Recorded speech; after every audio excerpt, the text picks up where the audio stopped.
भी करे तो भी संत उस अपकार करने वाले व्यक्ति का उपकार ही करते।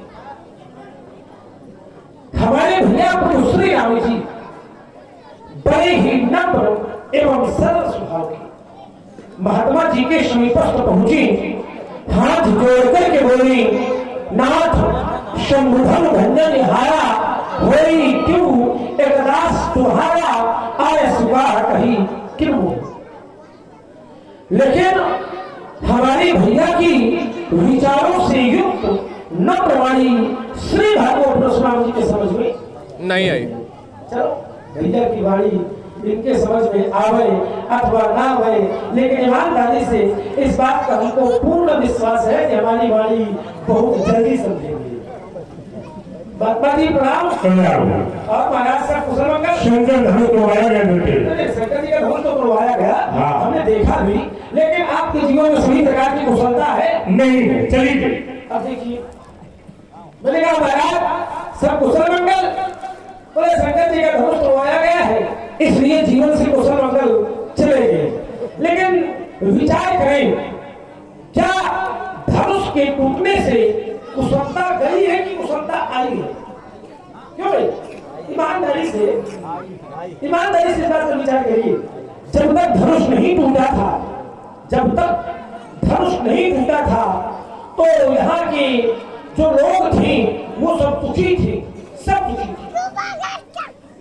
लेकिन जब धनुष टूट गया तब प्रभु तुम चाप खंड महिधारी तो देख लोग सब भय सुखारे। माने कुशलता है ना है? तो धनुष टूटा तो कुशलता आई है, लेकिन परशुराम जी कहते हैं कि धनुष टूटा तो कुशलता।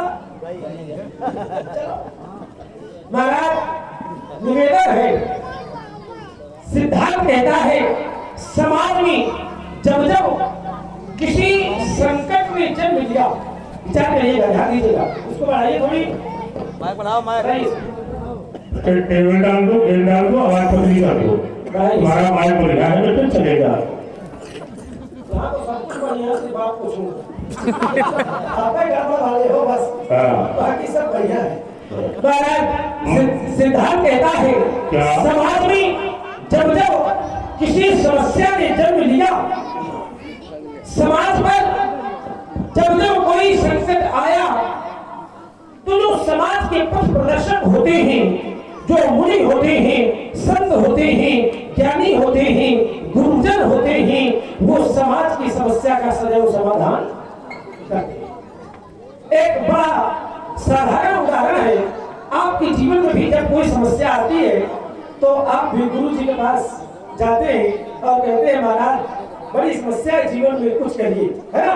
कहने का अर्थ यह कि जब जब समाज में समस्या आई तो जो गुरु जी होते हैं, जो मुनि होते हैं, जो संत होते हैं, वो सदैव समाज की समस्या का समाधान करते हैं, लेकिन कभी भी संत, मुनि, महात्मा, गुरुजन समाज की समस्या उत्पन्न नहीं करते। विचार करिए, हमारे पूज्य पिताजी के जीवन में भी एक संकट था, एक समस्या थी। हमारे पिताजी के कोई पुत्र नहीं थे, तो हमारे पिताजी किसके पास गए? किसके पास गए? गुरु जी के पास। गुरु जी के पास गए और गुरु जी ने पिताजी की समस्या का समाधान किया, 4 पुत्र प्राप्त हुए। मिथिला में भी एक समस्या थी, क्यों भाई? ठीक है नहीं, समस्या थी, धनुष नहीं टूट रहा था तो मिथिला में समस्या थी। मिथिला की समस्या का समाधान किसके द्वारा किया गया?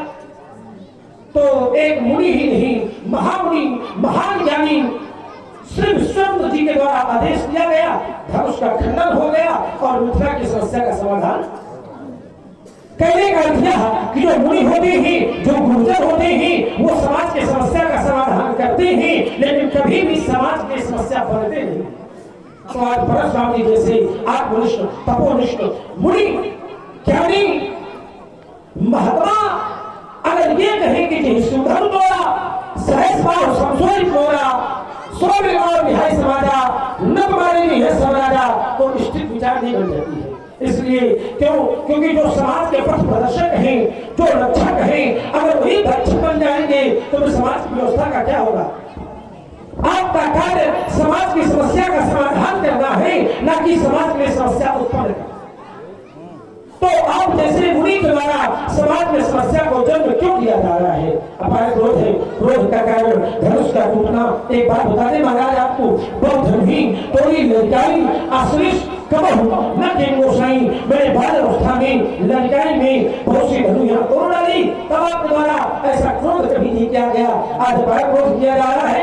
एक धनुष पर ममता, क्या इस धनुष पर ममता है? और यदि है तो कहीं हेतु, उसका हेतु क्या है, कारण क्या है? पूजनीय, प्रातस्मरणीय, नृपवंदनीय, श्रद्धेय श्री भागवत प्रसन्न जी बताने की कृपा। बहुत सुंदर वाक्य आप देते तुम्हारा। उस वाक्य में मेरा सीधा तुम्हारे प्रति उछाल दे रहा हूं। तुमने कहा जो महात्मा होते हैं, जो साधु होते हैं, जो संत लोग होते हैं, वो दूसरों के लिए जीते हैं, दूसरे का कारण बनाते हैं।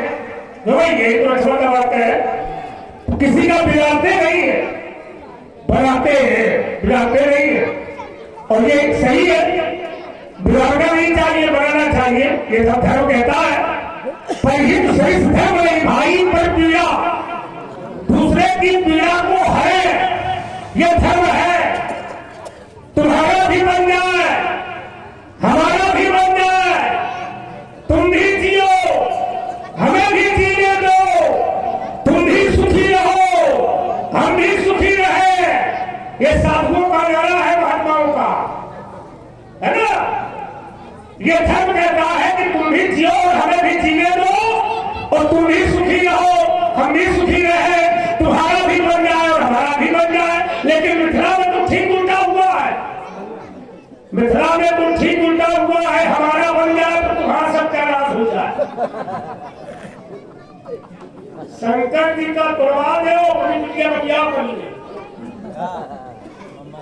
किसी का बिगाड़ करके अपना बनाना ये धर्म नहीं है। किसी का बिगाड़ करके अपना बनाना ये धर्म नहीं है। जनक ने शंकर के धनुष को तोड़वाया, तब विवाह किया है सीता का। पर ये कौन सा धर्म कहता है कि पहले दूसरे का बिगाड़ उसके बाद प्रेम लो? किसी का बिगाड़ करके अपना बनाना ये धर्म नहीं है। अपना बिगाड़ करके दूसरे का बना दो, ये धर्म है। पर किसी का बिगड़ जाए, हमारा बन जाए, ये भावना रखना ये धर्म नहीं है। हमारा बन जाए, तुम्हारा नाश हो जाए, उधर कहीं था, ये धर्म कहता है, ये साधु कहते हैं नहीं। जो साधु होते हैं, जो वृक्ष होता है वो अपने फल स्वयं नहीं खाता रहता। नदी अपना पानी स्वयं नहीं पीती है, वृक्ष अपने फल स्वयं नहीं खाता, नदी अपना पानी स्वयं नहीं पीती। साधु लोग अपने लिए नहीं जीते हैं, ये दूसरों के लिए जीते हैं। वृक्ष ने तो बहु फल खाए, नदी ने संचय नीर, और परमार्थ के कारण साधु धरा शरीर, ये परमार्थ है। तुमने कहा कि परशुराम जी यहाँ पर लोग सुखी है, कहा सुखी, कौन सुखी है भाई? एक चौपाई में लक्ष्मण पड़ी है मानस की, फिर वो चाप खंड बन जाए तो देख लोग सब भय सुखाए। तो चिंतन मेरा पूछा कि क्या रानी सुनैना सुखी है क्या? न रानी सुनैना सुखी है, न सीता सुखी है, न तुम लोग सुखी हो। कौन सुखी है बताओ? कोई सुखी है? भाव भाव कर सुखी है, अन्य को उठा लिया। इसका मतलब है कि तुम्हारे जीवन में दुख भी है और सुख भी है। कभी कभी सुख आता है, कभी कभी दुख जाता है। कोई ऐसा धरती प्रकृति नहीं है जो हर समय हर घड़ी सुखी रहता हो, है कोई नहीं? हाँ उठाओ, कौन है भाई जो हर समय सुखी रहता है? उठाओ, मेरे सामने आओ। नहीं है, ले तुम्हारी बात खत्म। अब बताओ जब मिथिला का इतना बड़ा प्रांगण जो है, कोई न ये नहीं कह सकता कि प्रकृति में सुखी है, क्योंकि ये मनुष्य का जीवन है। और मनुष्य के जीवन में हानि और लाभ दोनों है। जहां दिन है वहां रात भी है, जहां जीवन है वहां मृत्यु भी है, जहां शुभ है वहां अशुभ भी है। ये शरीर सुमति और कुमत से बना है। सुमति कुमत सबके उड़ाई, सुमति और कुमत सबके हृदय में वास करती है। पर बुद्धिमान लोग जो होते हैं वो सुमत से काम लेते हैं,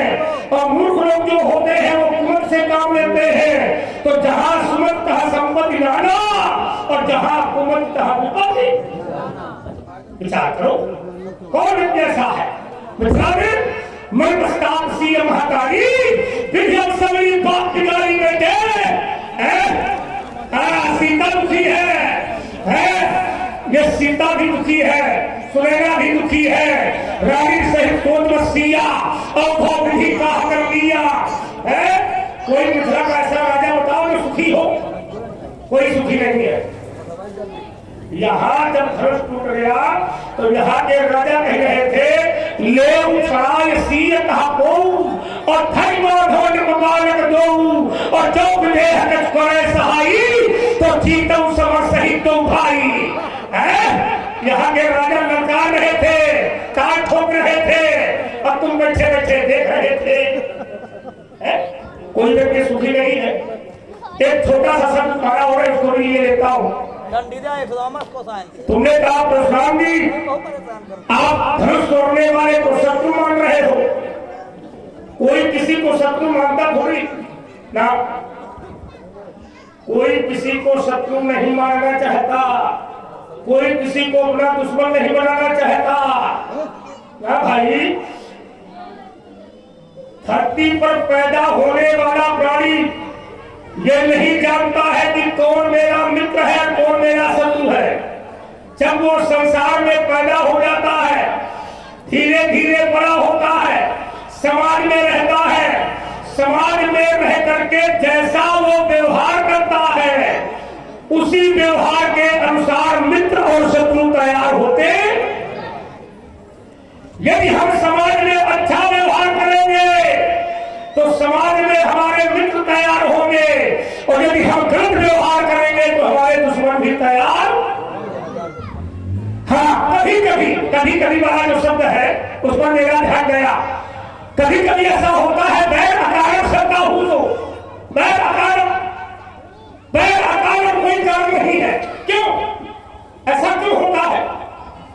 क्योंकि सामने वाला तुम्हारे सुख को देख नहीं सकता है। सामने वाला तुम्हारे सुख को देख नहीं सकता इसलिए वो दुखी है। यहाँ कोई व्यक्ति अपने से दुखी नहीं है, यहाँ पड़ोसी से ही दुखी है। हाँ सामने वाले को सुखी नहीं देख सकता इसलिए वो दुखी है। हाँ पड़ोसी ज्यादा धनवान हो गया ये बढ़ से गया यही शत्रुता का भाव है। जब देखो जैसे धनुष तोड़ने वाले ने वही किया तो उनकी साइड से करते हैं और जब लगता है तो उनकी साइड से करते हैं जहाँ भी आएंगे। ठीक है कहां से हाँ जितना जैसे धर्म बच्ची एक सब के बच्चे को लेता है ऐसे धर्म तोड़ने वाले ने ऐसे पकड़ लो एक से। हाँ। तुमने कहा कि हमारे पिताजी को भी कष्ट हुआ गुरु जी के पास गए। देखो पिताजी का तुम्हारे अपमान हुआ समझो। तुम्हारे पिता को कष्ट तब हुआ, गिराई तब हुई जब तुम्हारे पिता का अपमान हुआ। विचार करना, जब व्यक्ति का समाज में अपमान होता है तो समाज में किया गया अपमान मरने के बराबर होता है।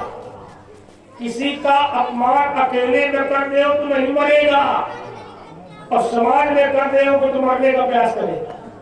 क्यों? कोई ऐसा व्यक्ति समाज में नहीं है जो ये चाहता हो कि हमारा समाज में अपमान हो। बहुत लोगों का अपमान हो जाता है समाज में तो कुछ लोग कह देते हैं भैया अपमान नहीं करना था, कुछ कहना था तो अकेले में कहिए। अकेले काहे अकेले में क्यों करें? क्योंकि वो सम्मान चाहता है समाज में और अपमान चाहता है अकेले में। अकेले में अपमान चाहता है और सम्मान चाहता है समाज में। ठीक उल्टा हो गया तुम्हारे पिताजी के साथ। सम्मान हुआ अकेले में और अपमान हो गया समाज में। मेरे बालक कार्य छोड़ा तुझने संभाल चलिए सभी श्रोता अपना अपना ध्यान पुनः हमारी ओर केंद्रित करें और जो ये समाज की श्रद्धा प्रभावित हो रही है तो श्रद्धा पर गोते लगाते हुए आनंद उठाएं। परशुराम ने कहा रे बालक काल बस, रे राजा के पुत्र तू काल के बस में ही। मैं विचार करने लगा कि क्या लक्ष्मण काल के बस में हो सकता है? विचार करें क्या लक्ष्मण काल के बस में हो सकता है? आचार्य कहते हैं कोसलेश शुभ लक्ष्मण रामा अकाल जीत सकल संग्रामा। संग। क्या बात।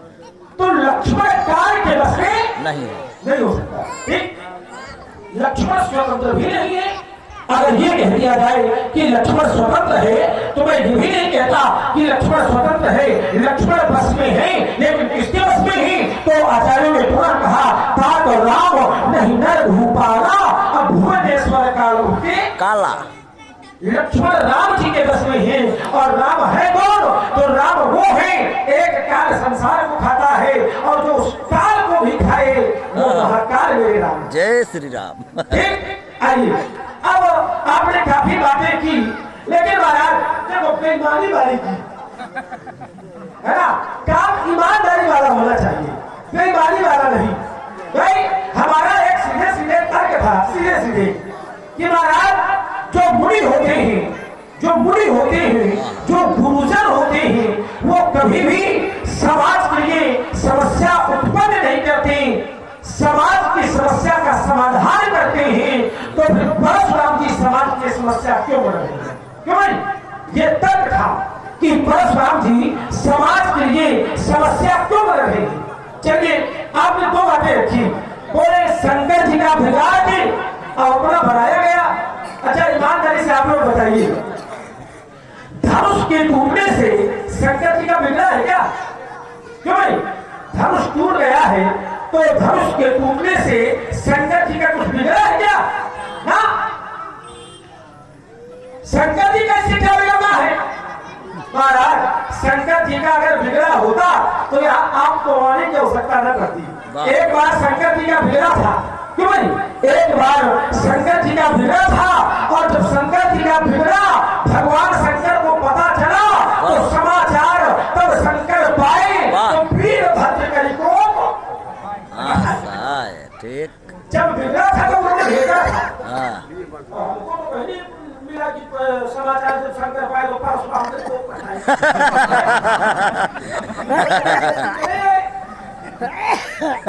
तो अगर बिगड़ा होता तो यहाँ अभी तक आपकी आवश्यकता न होती, यहाँ भगवान शंकर ने भेज दिया होता।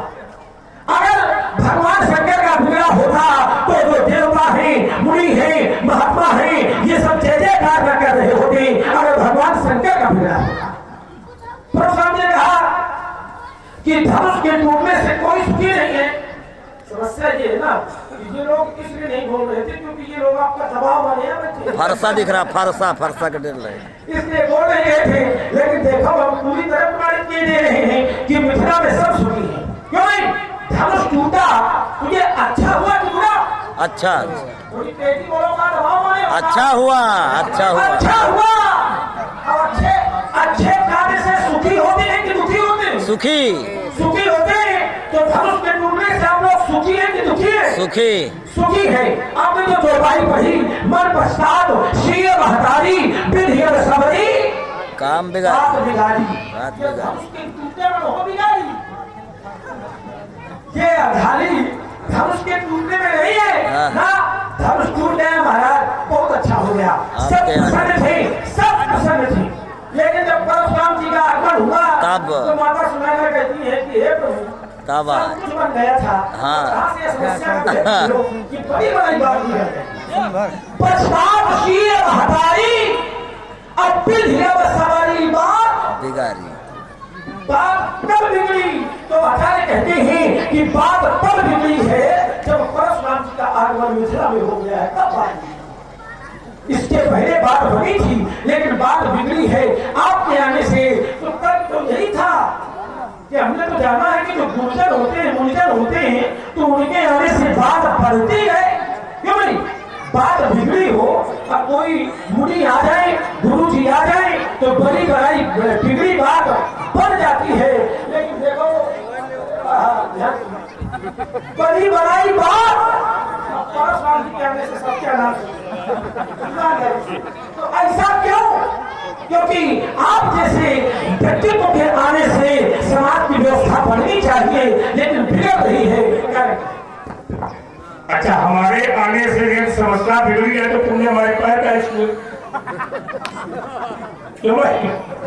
अगर परशुराम के आगे से समस्या है तो फिर जनक ने हमें प्रणाम क्यों किया? अगर परशुराम समस्या है तो सीता ने प्रणाम क्यों किया? अगर परशुराम समस्या है तो विश्वामित्र मिलने क्यों आए? अगर परशुराम समस्या है तो तुम अपनी खोपड़ी हमें पार में काहे खाए? भाई अगर परशुराम समस्या है तो तुमने ये सब क्यों किया? सोचो, अगर परशुराम समस्या है तो तुमने क्यों ये सब किया? ये सब तुम नाटक आप बता रहे हो। परशुराम समस्या नहीं है, परशुराम को लोग समस्या समझ रहे हैं। अब इसे तुमने कहा कि समाचार शंकर भाई वीरभद्र को उठाए, लेकिन यहां पंडित जी समाचार शंकर भाई परशुराम जी के लिए बुलाएंगे है। ठीक है, आप बोले ठीक है। सूर्य उदय होने इंतजार नहीं करता। सूर्य से क्या कहोगे, क्या निकलोगे? तो भाई सूर्य से कहोगे क्या कब निकलोगे? क्या पानी से तुम ये कहोगे क्या कि जहां हम रास्ता बनाए वही? पानी अपना रास्ता स्वयं बनाता है, हवा अपने स्थान पर स्वयं चलती है, सूर्य अपने अनुसार ही निकलता है। परशुराम है सूर्य, विचार करना, और सूर्य किसी के आदेश का पालन नहीं करता, विचार करना।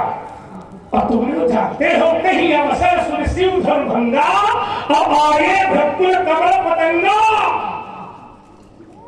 मैं वो सूर्य हूं जिसका सामना शंकर भी नहीं कर सकते। मैं वो सूर्य हूं जिसका सामना ब्रह्मा नहीं कर सकते।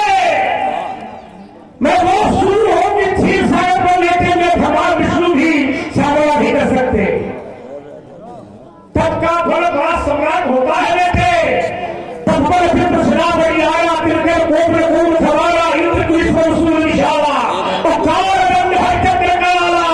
और भोले रात को कहते हैं जो मिलकर मारा नहीं मरी तभी प्रलोभ वापस हो गए।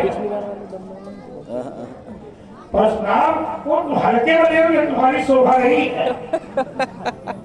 वीरभद्र की देखो, वीरभद्र का वर्णन तो मानस कर सकती है, लेकिन परशुराम के चरित्र का, परशुराम की कथनी का, परशुराम के करनी का वर्णन ये मानस भी नहीं कर सकती है।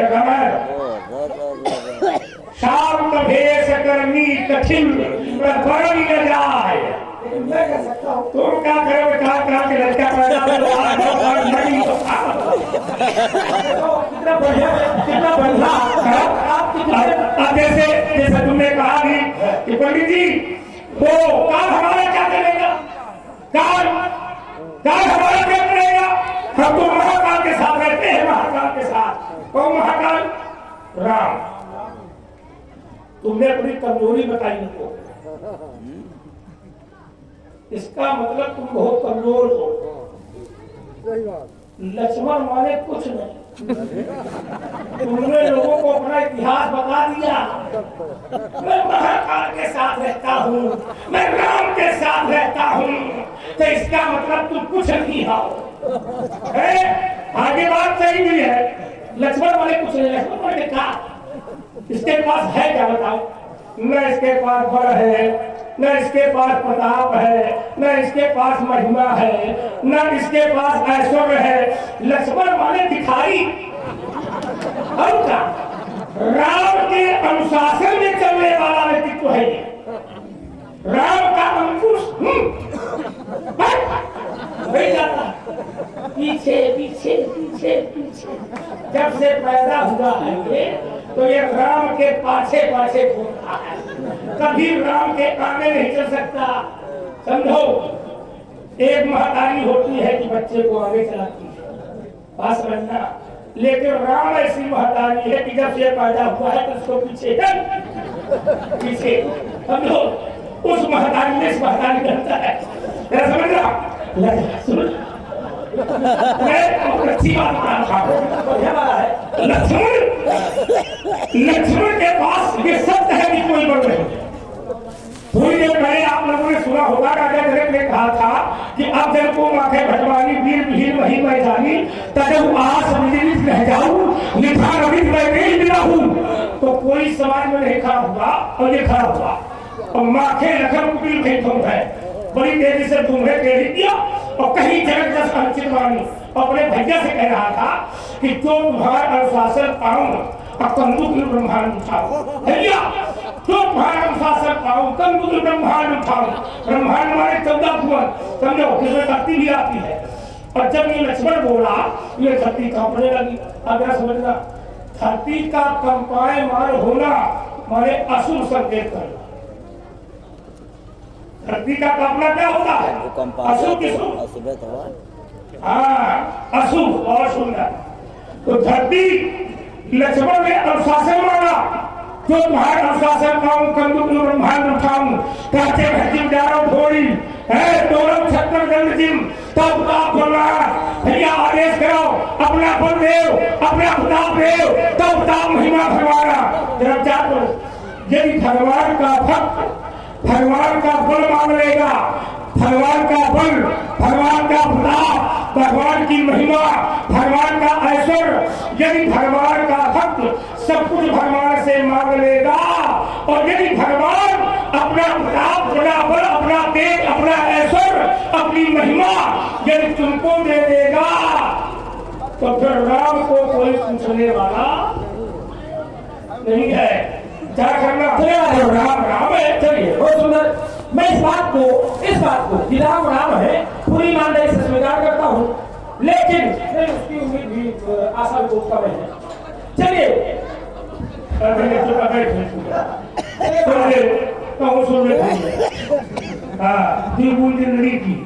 सभी लोग अपना अपना ध्यान केंद्रित करें।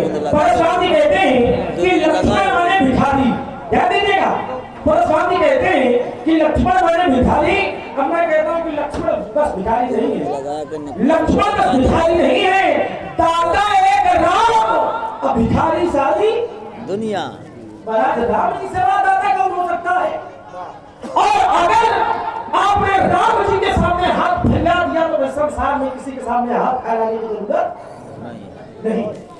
संसार में अपने बल का भरोसा ना करना चाहिए लेकिन जिसको मेरे राम के बल का भरोसा हो जाए संसार में उसको कोई हराने वाला कोई नहीं।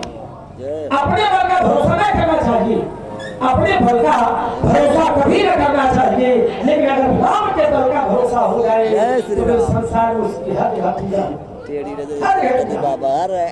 बोले राम के पीछे चलता है। अच्छा राम जी के पीछे चलने में कल्याण है कि आगे चलने में? पीछे पीछे पीछे क्यों नहीं? पीछे पीछे राम जी के पीछे चलने में कल्याण है। एक बार दो सिक्का नहीं है। अब समस्या यह कि जैसा महतारी की है तो बेटवा वैसे निकल जाए। इनकी गुरु माता सती भगवान के आगे आगे चल पड़ी आगे तो परिणाम क्या मिला परिणाम कि पिता की यज्ञ में अपने प्राणों का विसर्जन करना पड़ा काहे? क्योंकि भगवान के आगे। तो मेरा ऐसा मानना है कि अगर चलना है तो राम के पीछे चलो आगे नहीं। आइए बोले लक्ष्मण राम के पीछे चलता है तो आचार्य कहते हैं कि बंदौ लक्ष्मण पद जल जाता शीतल सुभग भगत सुख रघुपत की विमल पताका दंड समान भयो यस्य का। लक्ष्मण राम जी के पीछे चलता है तो लक्ष्मण की चरणों की वंदना की जाती है। परशुराम को बोलो बिठा कर बत्ती लगाओ तो बताओ ईमानदारी से। और कहते हैं कि हमारे चरित्र का वर्णन परशुराम जी कहते हैं कि हमारे चरित्र का वर्णन मानस भी नहीं कर सकती है। आप मानस की बात करते हैं आपके चरित्र का वर्णन मैं कर सकता हूँ। अब देखो कितना बढ़िया चरित्र है कितना बढ़िया चरित्र है। अच्छा ईमानदारी से बताओ आप लोग किसके घर में परशुराम जी की मूर्ति है? हमारे अब राम जी के और लक्ष्मण की मूर्ति सगले अब देखो कितना बढ़िया चरित्र है। महाराज चित्र उसके पूजे जाते हैं जिसका चरित्र अच्छा होता है और चरण उसके पूजे जाते हैं जिसके आचरण। संसार की हर माता चाहती है कि मेरे राम और लक्ष्मण जैसे पुत्र हो लेकिन संसार की कोई माता नहीं चाहती कि मेरे परशुराम जी। इसलिए क्योंकि माता पुत्र को 9 माह अपने गर्भ में रखती है, पुत्र जन्म लेता है तो माता अनेक पीड़ा सह के पुत्र को पालती है, वही पुत्र बड़ा हो जाए। अब भगवान न करे, हे भोले बाबा, हे राम जी सरकार, कि वो लड़का इतना बड़ा हो